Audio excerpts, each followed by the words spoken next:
Irreverent, entertaining, cool. You're listening to LA Talk Radio.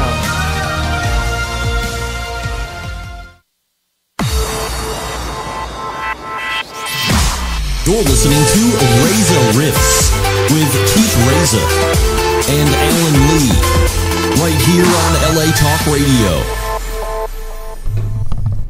Excellent. Welcome back to the show. We don't have any sponsors this week. No, that's no problem. Yeah, but I'm Keith Reza with my trusty sidekick, Alan Lee. Who needs sponsors? Yeah, we got Alan Lee. Well, I appreciate that. That's very nice. And Megan Jenkins is here. The beautiful Megan Jenkins, as we like to call her, MJ. She is beautiful. Yes. And, MJ was not here last week. Yeah, hey guys. I missed the show. Oh, sure. Yeah, Hi. yeah. Alan Lee, you're looking dashing as always. Oh, thank you, my dear. Keith, I hear you had a great weekend with Jeremy Hotz. That's pretty awesome, performing for him. Yeah, that was fun. Yeah. How'd that go? Good. I did 6 shows. I bombed on 4 of them. 4 out of 6. That's not too bad. Yeah, that's pretty good for me. And he offered me a featuring job. So. Oh, there you go. Yeah, because that's the worst thing when you're a comic and you don't have work. You have no money. So, but yeah, it was fun. We have no money before we were comics. Yeah, but no, you know what? This lady actually walked out on my set, and I guess she complained to the improv about me. She said like, "Oh, he's too stoned" or something. I was like, are you kidding me? No, I'm serious. And I was like, I've never touched weed in my life. And she then must be very touchy about and the improv came up to me and they're like, I don't know what she was talking about. You were funny. I was like, I know, but whatever. But that's what she said. That it was. She thought you were a stoner.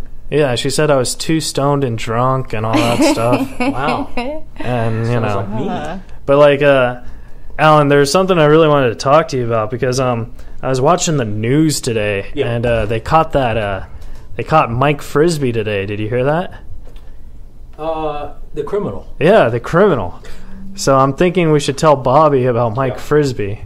Since you're a brilliant improv artist, I'm giving you a fair warning to play along. I'm with you. Mike Frisbee is well known. In fact, Santa Monica has harbored, and I love that city. If you're out there in Santa Monica, no offense. There's a lot of criminals in that city. Yeah. Oh yeah. In fact, after World War II, the Nazis. Well, the Nazis, they were not nice people. A number of them, and this very attractive German girl told me this. She said, "Do you realize that my great-grandfather and my grandfather, who were Nazis, are living in Santa Monica?" Really? Yeah, because they love the beach. After the war, they came over. Okay. Alan, you're so funny on the microphone. Saying, you just said Nazis very clearly and loud, and everything else is always kind of muffled. Yeah. Well, you know what? I'm sorry. Can you hear everyone That's out there? so much better. That's so much better. They moved here after World War II. They moved to Santa Monica, where our guest lives. Yeah. Bobby Collins lives in Santa Monica. Oh, that's right. Our guest is the brilliant Bobby Collins. I feel like this microphone sucks. And Norm, our Norm MacDonald, your friend and one of our guests and the great comic, he also lives in Santa Monica. Yeah. And the thing is Bobby also wrote a book, too. Yeah. So I'm, like, really interested in that.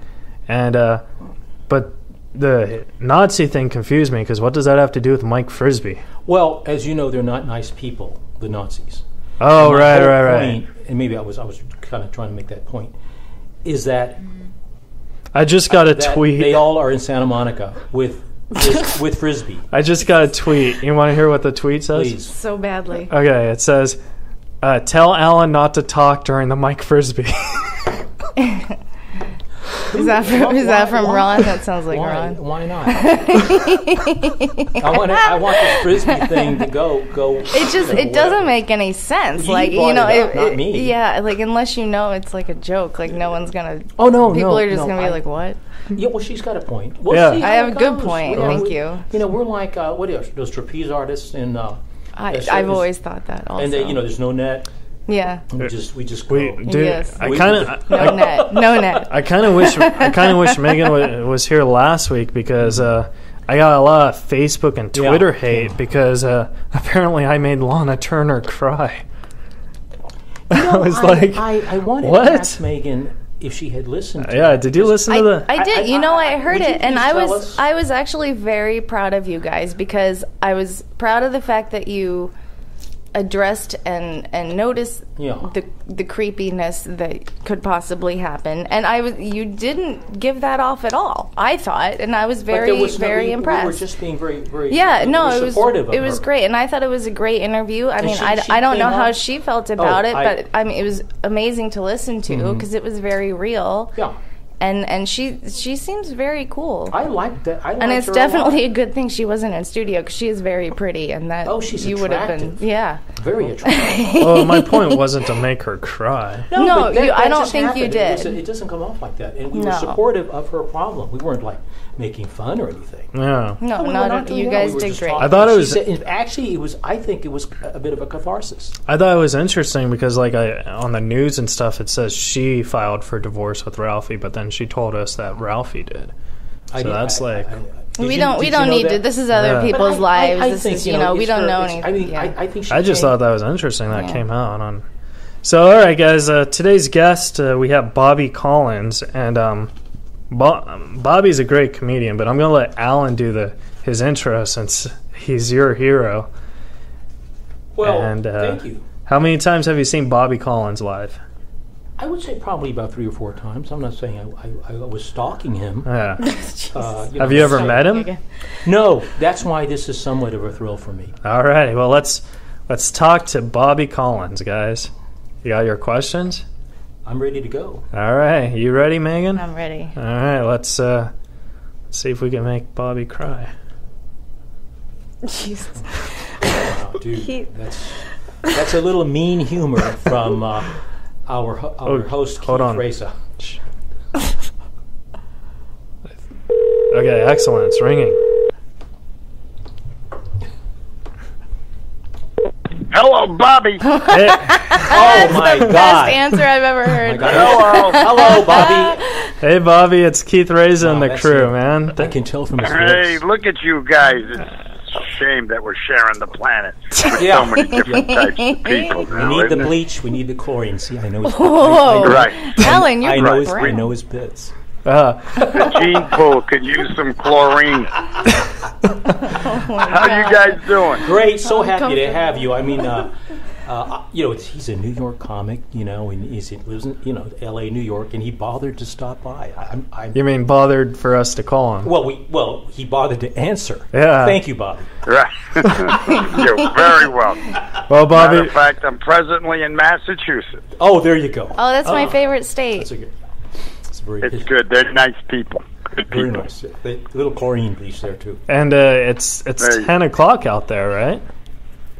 10 o'clock. I was just about to watch the All-Star game. I went swimming. I went out for dinner with friends. It's been great.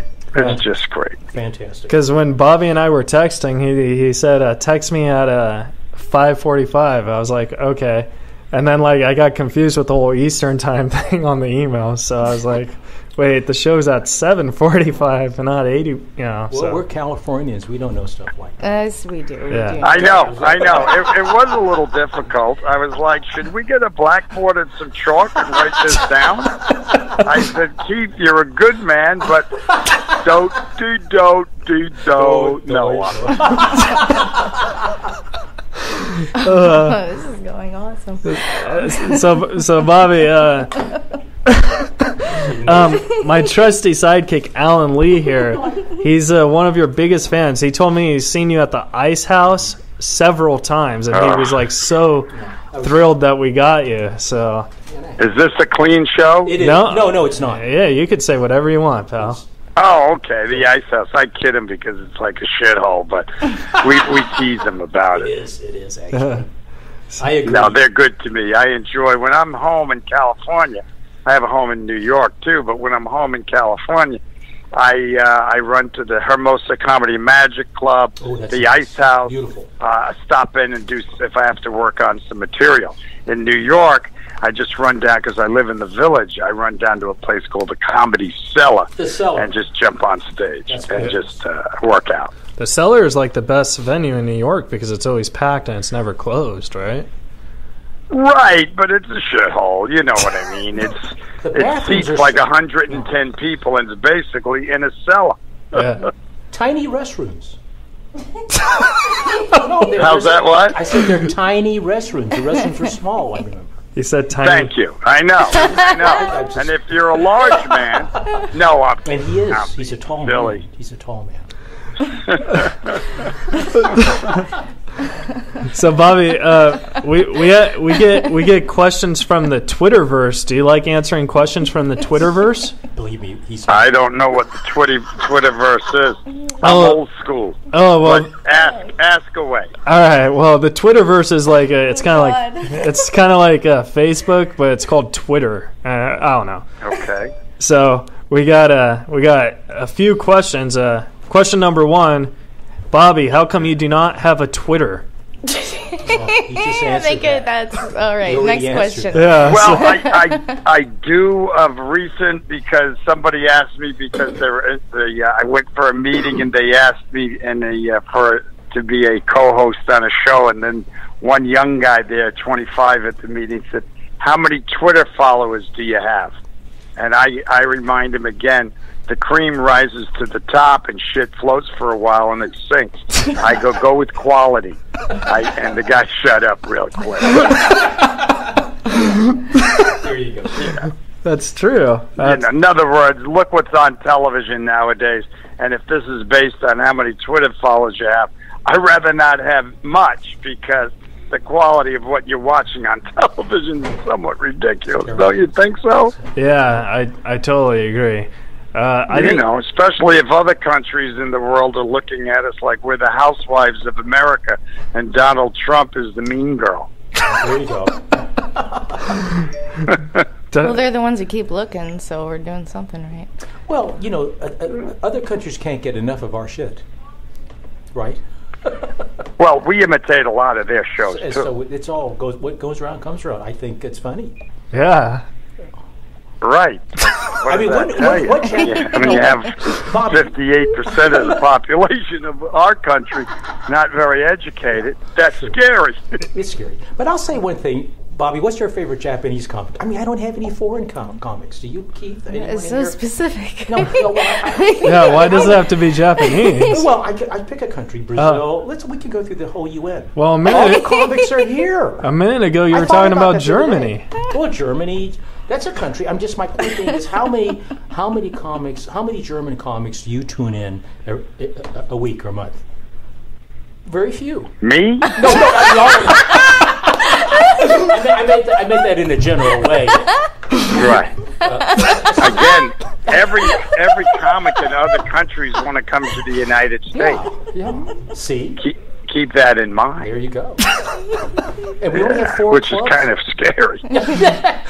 Please, there's a glut in comedy. There's a lot of people doing it, and we don't need... I say close the borders to those comics for at least 10 years. Oh, God. Look what's going on now. Okay, so we have a feeling Alan is voting for Trump or something. I don't know yet. I don't know yet. Okay. I could vote for Obama again if he goes for a 3rd term. All right. Well, I got another Twitter question. I don't think you should vote, Alan. So, Bobby... why? Who would you vote for, Alan? Yeah. You know what? I'm still deciding. And Bernie Sanders scared me. Okay, because I couldn't do the math. Oh, he'll be dead by Sunday. Because the college... I don't know how you could pay for the tuition for everybody. Because my mom never graduated college. And I told her if Bernie got in, my mom could go back to school and get her degree. And so I'm very conflicted. Bobby, you know what's interesting about Alan Lee is he admires you so much. He's not only a stand-up comedian, he used to be a teacher. Well, I read in your bio that a substitute teacher. Yeah. And see, what got me is Bobby did it for a year and got the hell out, and as you know, I stayed in it much longer than you, Bobby. What is that? What a job, right? What a job. I got to tell you, I was very thankful for it at the time. Yeah. Because I took over as a substitute teacher, and then the teacher left, and the head of the history department came in, and I thought I was going to get fired, and he said he wanted to talk to me. and he called me in and he said, "Hey, we have somebody leaving because they're on pregnancy and this, and would you stay on in a permanent position?" And I said, "Oh, I thought you were going to fire me." I go, "Sure." And yeah, I was teaching, and my master was U.S. foreign policy. Oh. So yeah, I did it, and I got to tell you, it was very valuable because here's 30 kids in Buffalo, New York, 30 kids, and I was like the entertainer. I had to show them things that they, in other words, I walked in one day, stood on the desk, rolled my pants up, and during the time I was talking about, I said, your parents would wear pants like this. They were called knickers. And just to give them a picture of what it was like then, and it became so real for them. Plus, it enhanced my entertainment qualities, Oh, they can be an interesting audience. Oh, they were wonderful. They were captive. Yeah. And that really gave me more of an incentive because I wanted to do stand-up. It gave me an incentive that to go out and do it right afterwards. And I remember the first night I did, a buddy of mine came with me, and I spoke so above the audience's head. And then after I got off, after like 9 minutes, nobody was laughing. My friend looked at me and he said, "Bobby, don't give up your day job." and I laughed. I said, no, I see exactly what I did wrong. Instead of looking at it, they were students, and I should bring them along. I was telling them rather than working with them to get there. You know what I mean? As an entertainer, it's two things. It's good to, first of all, your vulnerability is your strength. There you go. And two, you got to educate as well as make them laugh, entertain. So it was interesting how I learned that big lesson at first, and I was glad it was the first night. Ooh, I like that. That's cool. That's awesome. It's amazing that you remember the first time you did stand-up, because I don't remember the first time I did stand-up. Oh, really? Yeah. I did because I was at Catch a Rising Star in New York, and let's see, in the place, and they weren't that well known yet, was Freddie Prinze from Chico and the Man, and maybe that's a little before you guys. No, I know who Freddie Prinze is. David Brenner was sitting there. A guy named Robin Williams had just stopped in, and none of them were really well known. I think Brenner got on like Carson like 3 or 4 times, so he was like the hot shit. But I remember sitting there going, "Oh God, this is my first night. Why are these guys all here? This is like the tryout night, But these guys stopped in to work their stuff. They can make the new guys look really bad. I remember I had to follow. Yeah. Did you ever run? It was what? Oh, go ahead. I was going to ask you a question. No. Oh, go ahead. I was going to say, did you ever run into Argus Hamilton? Yeah. Yeah, we love Argus. Argus is a great guy. Yeah. He's a great guy. When I came out to California, I was doing a sitcom with, what the hell was his name? He played Carmine from, on, oh God. Alan should know this one. He's like trivia buffed. Oh, yeah. He played Carmine from, he was a dance guy. Eddie Mecca. He played Carmine on that Norman Lear show with the 2 girls. I forget the show. But yes, go on. And it'll come to Laverne you. And what's it? Laverne and Shirley. Laverne and Shirley. Yeah. All right, 4 Reza points for Alan. And we he saw me in a club in New York, and he had already signed this guy Eddie Mecca, who was a great guy, and we had done a commercial together, me and Eddie Mecca. I did a lot of commercials, and they saw that commercial, and then they sent a guy out to see me perform. Next thing you know, they were asking me if I'd come out to California to work on a sitcom with him. It was Aaron Spelling, and I said yes. And it wasn't Mall Cop. It was called Rent a Cop. Remember those days? Yeah. I came out here.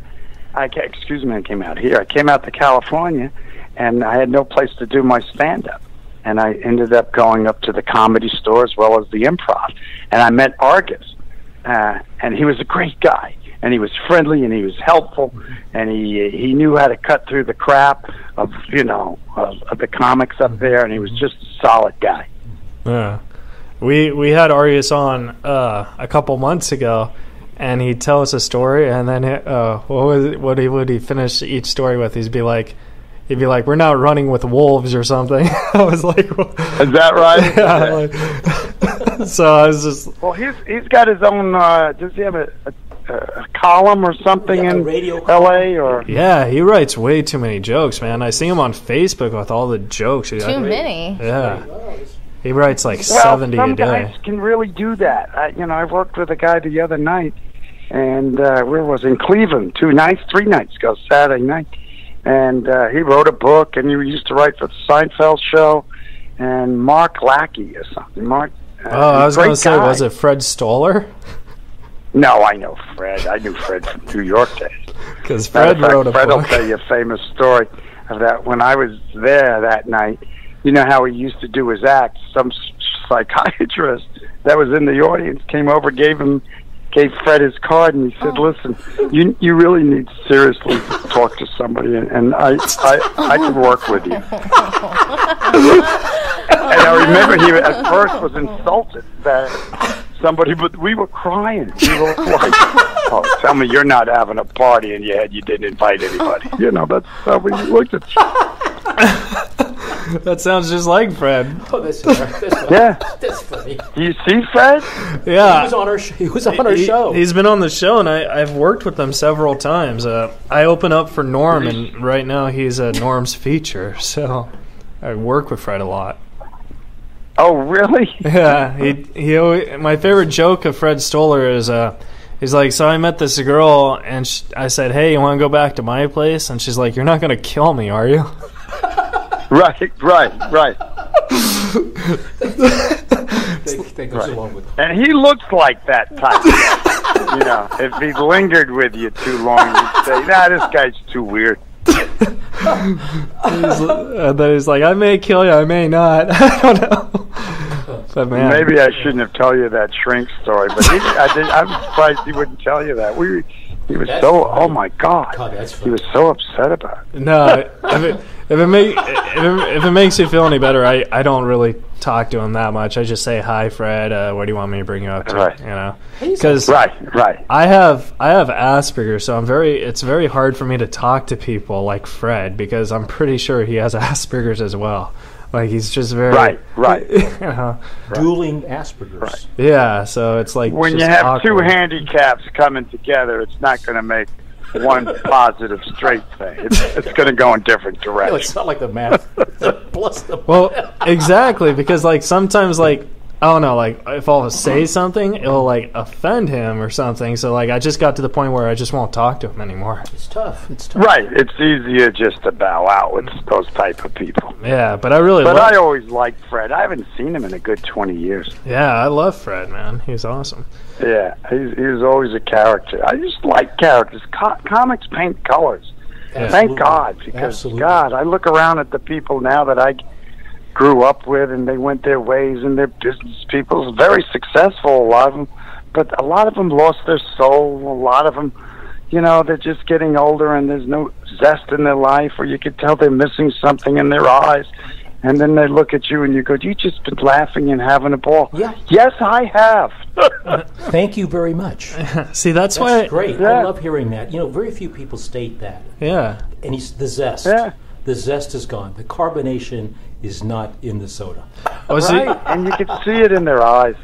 Well, see, that's like one of the things I really like about you because, we all know comedy could be a dark world and stuff, and with all this pain and tragic and stuff, you're always positive. You know what I mean? So it's like it's nice. It's nice having that. Like I wrote something tonight, just with laughing with people. I said, "There's a white guy driving a white Corvette down the street.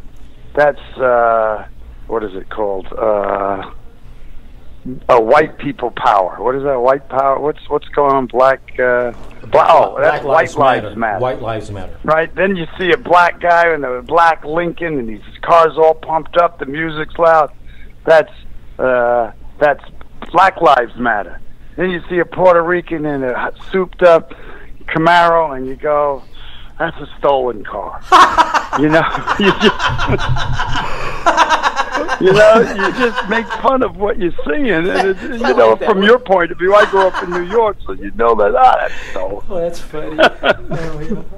Wow. See, but you could just tell I haven't even perfected it yet. I was just playing with it today. That. I like that. White lives matter, black lives matter, Puerto Rican guy. That's a stolen guy. That's great. I love your joke how you say that, like, you always put God first, family second and then career third. I like it's true. Yeah, but when you do interviews, you take out career and you say a different on each interview I've ever. Do you switch career in one of his interviews? Yeah, one time you said Korea third, and then I don't know. I just thought it was funny because I thought you were going to say career. God first. Because I got to tell you, if you don't have the faith and you don't know God, there's something going to be left out. You know how many people you've met, and not only in life, in this business, that there's, like what we talked about, it's not in their eyes. They're soulless. Yeah. So God first, then you have your family. God, you know where we're at, your family. That's your roots. That's your guts. My kids, my wife. My relatives, my cousin, this. That's what makes you who you are. That's what knew the difference between you making the right decision and not making the right decision.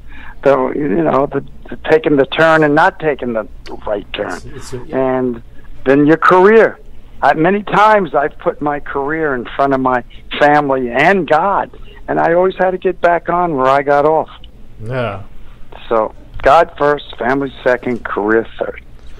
I think most of the best performers, whether it be in stage, movies, whatever, know that to be true, and I really believe in it. Yeah, they're centered in a spiritual basis, because we can get all the stuff that a Porsche, beautiful penthouse with a gorgeous woman in it, and you know what? I got to rethink that, Tom. Just kidding. Bob. Yeah, right. I got a condom on right now. I wanted to run this by you. It's a sidebar, but I know you would give me a comment on. There was a game show, and it was called "Make Me Laugh," and you remember that show? It was in the '80s, and the contestant had to sit there, and the comics would come out. And they had to, and she'd lose money, or he would lose money. The contestant would lose money if she laughed. So they had to, like, no matter what the comic did, they had to not laugh. Are you aware of that show? Because I was watching some clips of that, and I don't know why they don't bring that back, because it was the funniest thing to see how hard they worked not to laugh. I mean, some of them actually almost choked and they turned different colors, and it was what a because I remember the show. I didn't watch it because, again, if I'm watching something and if it doesn't appeal to me really quick, I'm turning it off. Okay, I thought it might have appealed to you because I'm the same way. If I can't get into something within like 5 minutes, I turn it off. Which is why I've never seen Twilight.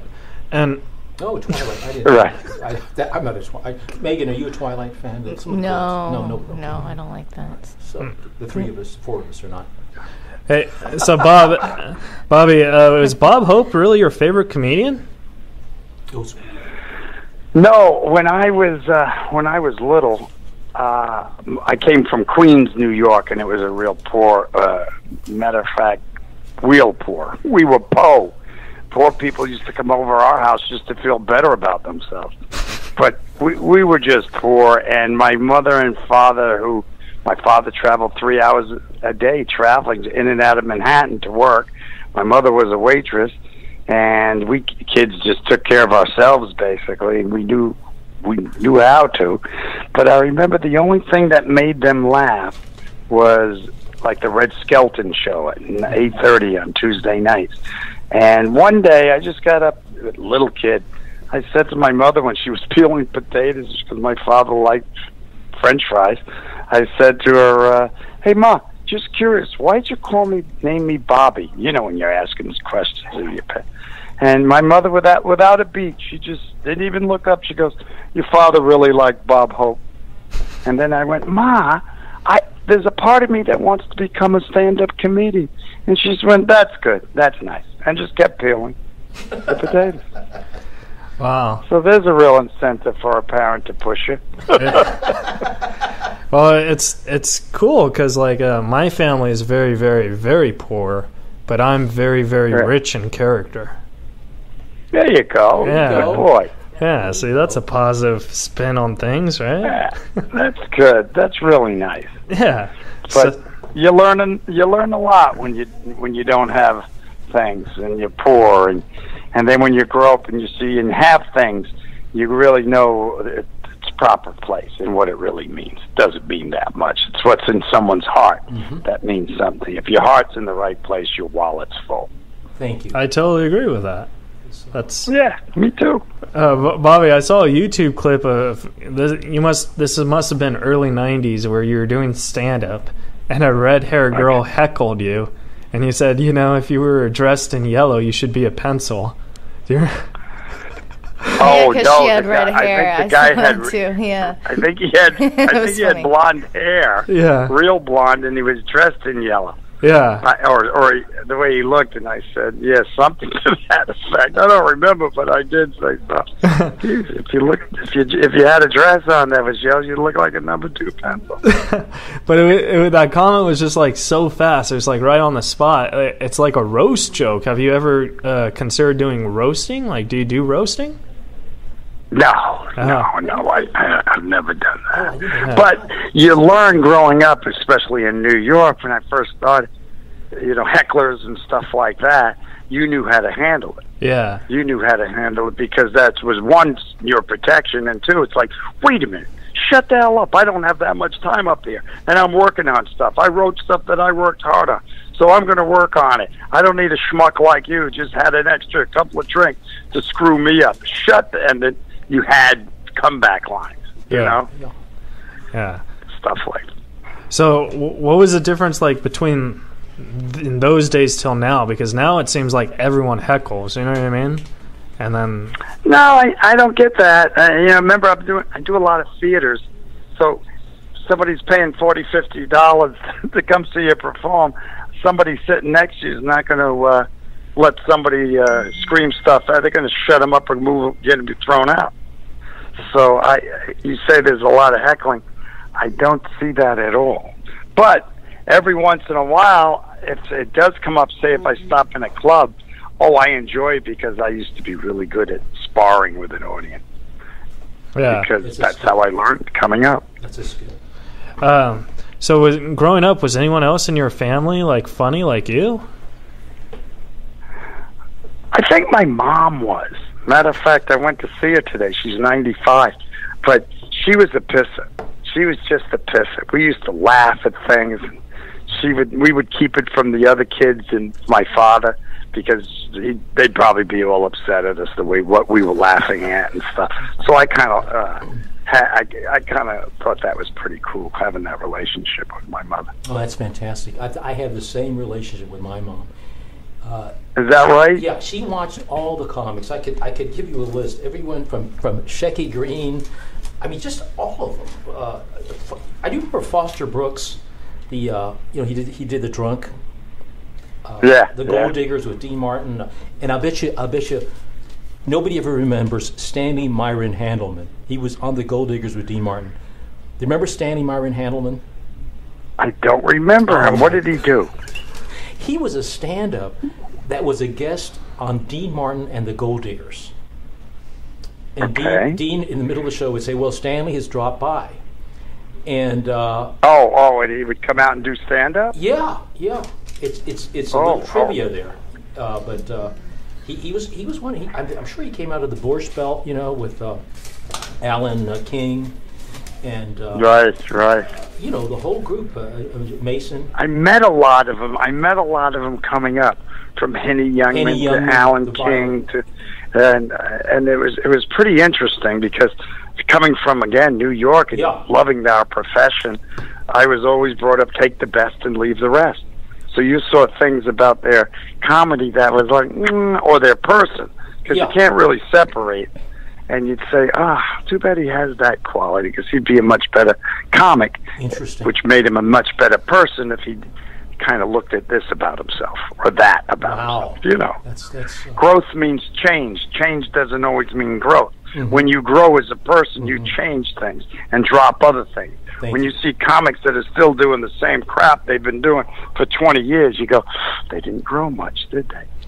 Bobby, how much material do you have? Because comics who do it for long, like Bobby Slayton, for example, he's one of my best friends, but I asked him how much material he has.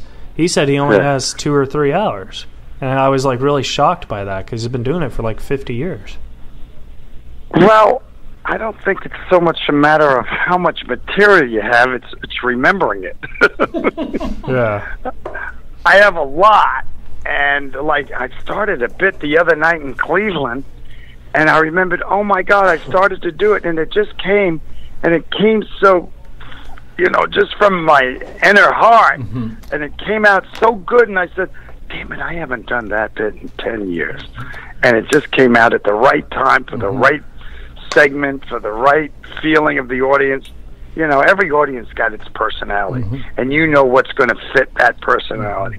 I always prided myself on having a gift of, I could peek at an audience behind a curtain and go, oh, wow, we're going to go somewhere tonight. Or, oh, I got to work harder because they just want to, you know, they just want me to bring it to them rather than join in and we can go in different directions.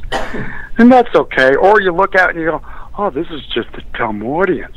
Oh, they're just stupid. Ah, shit. I wanted to work hard tonight, you know, on different things. Yeah. So it's okay. No, that I'll tell you, you're being so honest here. I mean, that is a, you know, this is like a comedy class here. I mean, that's a pearl of wisdom there, you know, Bobby. I appreciate that. Did you ever work with Joan Rivers or Phyllis Diller, some of the women comics that I like?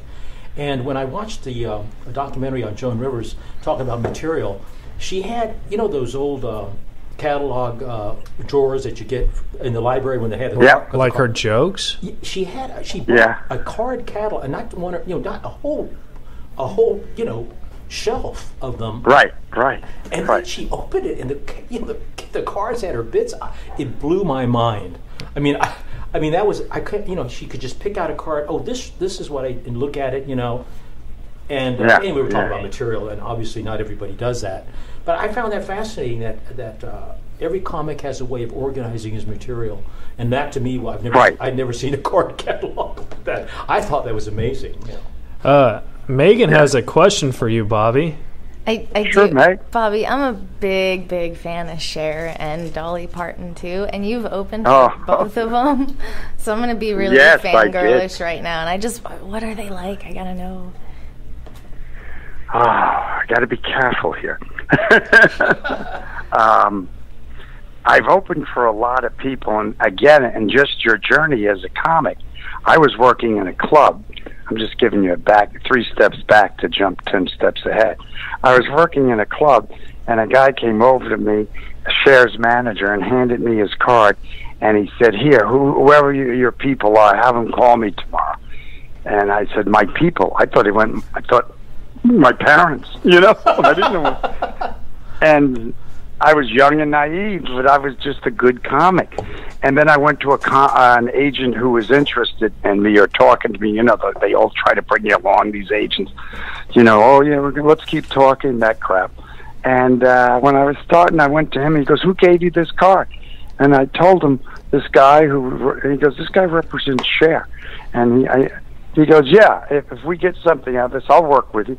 Well, anyway, I got a big tour with him, 88 city tour from that. And I remember the first time I met her, I was never taken back with people. Again, being a poor guy, I respected everyone and held them high until they showed me different.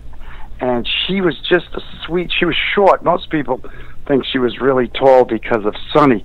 It just made you think how small Sonny was. Sonny must have been a hobbit because she wore heels on her shows, and she did like 10 to 12, only 10 to 12 songs, because she had a lot of that background singers doing stuff and dancers, and which was phenomenal. So it was a big thing. A lot of gays loved her. They came out, and she had a quality about her that it was just special. It was just special. She would work out like 2 to 3 hours a day, and if we had to take a bus somewhere, she had like a workout gym on her bus. And I was like, oh my God, I can't work out this. I'll go for a 2-3 mile run. I'll do some sit-ups. But I was impressed how, as she was older than me, how she worked it, and she held hands with everyone before the show and said, let's say a prayer to God, and we enjoy these people worked hard and saved their money to come out to see us, and let's give them the best that we can. And I always thought that was really cool. That's right. And again, I lost that. Huh? That's very cool. That's a great story. Bobby, I have a question. Yeah. You've had a lot of people open for you. Who do you think would be the most successful one? Well, the guy that's toured with me for the last 2 years in theaters every year, my wife saw him we stopped into a club on Long Island, and my wife came over to me, and she's real picky on comedy, and she's got a real good eye, very similar to my eye, which is funny because I don't know. Well, anyway, she goes, Bobby, come in here. I want you to see this guy. This guy's really funny. And I went, come on, honey, I want to get home. It was late. I had a car service. Bobby, come see him. And I went in, and there was a guy named Chris Roach, and he made me laugh. Yeah. And I like somebody in front of me that does 20, 25 minutes of laughter. The audience gets laughed, and then you come out. It's like just putting a glove on then. And it brings them up to a nice level. And lo and behold, 2 months ago, he got a new sitcom with Kevin James, an old buddy of mine. He got a new sitcom, I think it's called Kevin Can't Wait. And he plays an ex-cop, and he was an ex-cop, and Kevin's playing an ex-cop, and it's shooting. So he's already called me a couple of dates that I have coming up on Long Island in some theaters. He can't do it because it's during the week, and they're going to be taping. Oh. But his name is Chris Roach. You'll hear about him. Yeah. That's awesome. I thought for sure you were going to say Jimmy Fallon. Jimmy was the best. You see how crazy Jimmy gets by doing songs, by doing this? He would get so excited. Why don't we all just look? Why don't we do this? You do this right now. You play the tenor. I'll play. He gets all excited, and you fall into it, and you end up playing his game, and it's so totally ridiculous, and it's fun, and it's a pisser. And he does it all the time on television, and people say, oh, he's so funny, he's so great. And I know him, so I'm just saying, he's just being Jimmy. He's a knucklehead. So he was like that when he opened for you? Yeah. He's a knucklehead. Wow. A funny knucklehead guy. I get the biggest kick out of him. I have one last question from the Twitterverse. You released a book titled On the Inside. Can you tell us a little about it? Like, how long did it take you to write it? Well, you get inspired, whether to write, whether for performance or for writing's sake. And one of my daughters, my oldest one, who I kind of don't like, she's evil. I know evil. This kid's evil. You want to clean her with a chicken. I did that in my show. But she was all upset. My wife's Italian from Italy, and the drama, and I said, what's the matter? And she goes, you got to go talk to your daughter. She's all upset. I go, what happened? She goes, a boy broke up with her. I go, smart kid. Well, the point is, I went in there, and I'm old school. I go, honey, dry your tears. You never lost anything you didn't know. If it was meant to be, he'd be here. If not, let him go. If he comes back, then it's meant to be. Life's too short. Keep your eye on the donut, not the hole. And I walked out. And my wife looked at me, she goes, what was that bullshit? I go, it's not bullshit, it's wisdom. I have a lot of it, but I don't always apply it. She goes, if you're so smart, why don't you write a book? So I did. That inspired me. I sat down, and all the lessons from what goes around comes around. Never get out of the shower to pee. God first, family second, career third, to another, about 20 of them. All the basic principles that we've all known in life, and how I've applied them in the comedy world. and the different instances where somebody, you know, and I've changed the names because some people would know who they are, but it's about from club owners to nightclub people to theater people who have tried to screw me, and how you got to take on them first based on the principles that I learned as a kid on the street. Wow. And it's proven, you know, I got letters, thousands, I mean, from people, doctors. Man, I read your book and it put me back in touch to something that I think I was getting away from and not in a good direction. Damn, thank you. You know, and things like that. Wow, you put me back in touch with who I think I started to lose a lot of myself. Thank you. Well, I think I'm going to read your book because I'm going I think you'll like it. Yeah, because I'm going through a lot right now, and maybe that'll help me get on What is the title track. of it? On the Inside. On the Wittisms and Wisdomisms. Yeah. It's on Amazon. Amazon. Yeah, I think you'll laugh. You can go to BobbyCollins.com. I saw a lot of them there. Oh, yeah. But I think you'll laugh a lot. It's funny. I was a little embarrassed. Not embarrassed, thankful, too. And when I was in Cleveland this weekend, and at the end, because I have a special needs child. I have a little daughter that doesn't walk or talk, but to me she speaks volumes, and I must be pretty special if God gave her to me. And a lot of the proceeds goes to her camp. So when I was talking about the book, a lot of people started applauding. And I said, do you have the book? They go, it was wonderful. Thank you so. Oh, I was like, oh, wow, you got, which in turn encourages other people. So we sold out of all the books that I brought, and I brought like 300. Wow. So it was pretty Nice. good. Yeah. So if I buy 2 books, will you sign 1 copy to Alan for me? Oh, that would be great.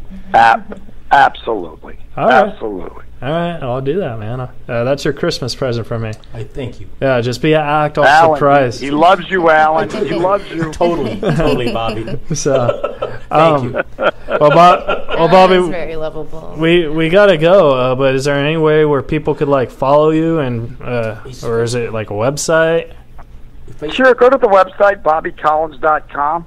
I'm in Jersey this year. I'm at the, where am I? At the Borgata Casino in Atlantic City. Next week I'm at the Cutting Room. Next week in New York City and Atlantic City. You can go to everywhere, and you could purchase a book online. You could read where I'm at. You could follow along where I've been, but not Twitter yet. Yeah.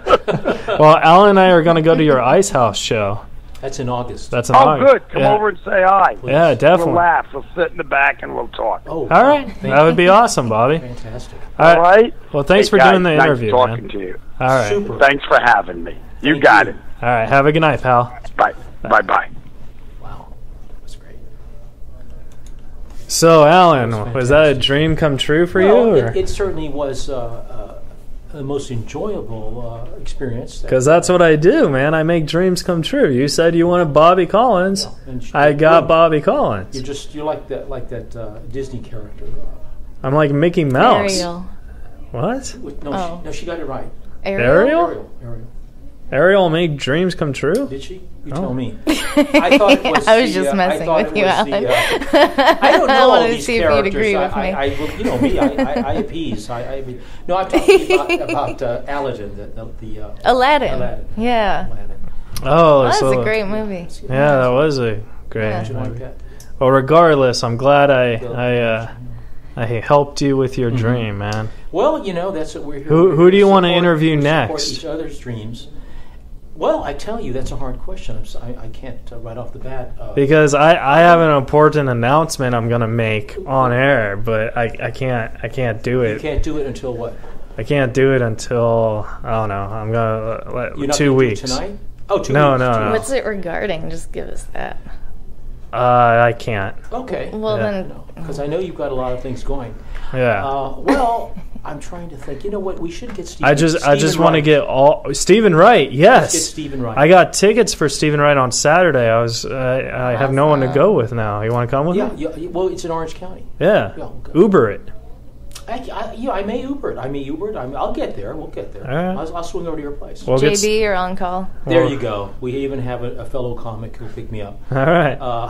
Well, yeah. So give me a list of everyone you want to interview, and I'll do everything I can to get that for you. Because that's what I do. You have a magic lamp, Yeah. and you will rub it. I love it. Megan, same goes to you. Give me a list. Oh my god! Megan, I thought you were gonna ask me to want rub your lamp. Give me a list of everyone you Megan, wanna interview, and Done. yeah, Who? I just you're said gonna done. make Yeah, the I'll do list. it. Yeah. some dude named Dunn. Sweet. No, she don't.